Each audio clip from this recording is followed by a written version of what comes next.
Hi Tata Tata. അപ്പോൾ ഞാൻ ഇതേ നാട്ടിലോട്ട് തിരിച്ചു പോവുകയാണ്. റെയിൽവേ സ്റ്റേഷനിലാണ് ഗുൽബർഗയിൽ. ഇവിടെ കുറേ പേര് കിടന്ന് ഉറങ്ങുന്നൊക്കെ ഉണ്ട്. അപ്പോൾ എനിക്ക് രാവിലെ എഴുന്നേറ്റതിൻ്റെ ഒരു ബുദ്ധിമുട്ട് എനിക്കുണ്ടെന്ന് എൻ്റെ മുഖത്ത് നിങ്ങൾക്ക് കാണാം. അപ്പോൾ അതേ ട്രെയിൻ വന്ന് നമുക്ക് മെല്ലെ ട്രെയിനിലോട്ട് കയറാനായിട്ട് നോക്കാം.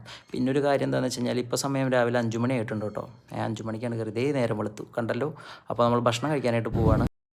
അങ്ങനെ കാത്തിരിപ്പിനൊടുവിൽ ഭക്ഷണം കഴിക്കാനായി. ഈ ട്രെയിനിലേ സത്യം പറഞ്ഞു കഴിഞ്ഞാൽ ഭക്ഷണം സൊമാറ്റോയിൽ ഓർഡർ ചെയ്തിട്ട് ഫുഡ് കിട്ടാനായിട്ട് ട്രെയിൻ ഇറങ്ങിയിട്ട് ഇങ്ങനെ നിൽക്കുമ്പോൾ അങ്ങനെ വൈകുമ്പോണ്ടല്ലോ ഒരു പ്രാന്തളകാനായിട്ടുണ്ട്. ഇത് കിട്ടുമോ കിട്ടില്ലേ, ട്രെയിൻ എടുത്ത് പോവുക എന്നുള്ളൊരു ഭയം ഉണ്ടാവും. പക്ഷെ പേടിക്കേണ്ടി വന്നില്ല. നടന്നു വരുന്ന ആൾ സാധനമായിട്ടാണ് വരണേ.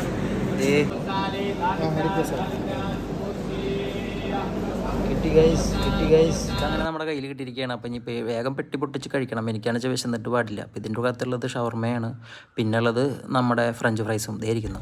അപ്പോൾ കഴിക്കുകയാണ് ഞാൻ. അപ്പോൾ ഇതിൽ ഞാൻ എന്താണെന്ന് വെച്ച് കഴിഞ്ഞാൽ പറയാനുള്ള കാര്യം എന്താ വെച്ച് കഴിഞ്ഞാൽ രാവിലോട്ടൊന്നും കഴിക്കാത്ത കാരണമുള്ളതാണോ എന്നറിയില്ല. എനിക്ക് ഭയങ്കരമായിട്ട് ഇഷ്ടപ്പെട്ടു, ഭയങ്കര രസമുണ്ടായിരുന്നു. ഓൾറെഡി ഞാനൊരു ബൈറ്റ് എടുത്ത് കഴിഞ്ഞതിന് ശേഷമാണ് ഞാൻ ഈ വീഡിയോ എടുത്തത്. പിന്നെ ഇതേ പോകുന്നു, ഞാൻ പോവാണ്.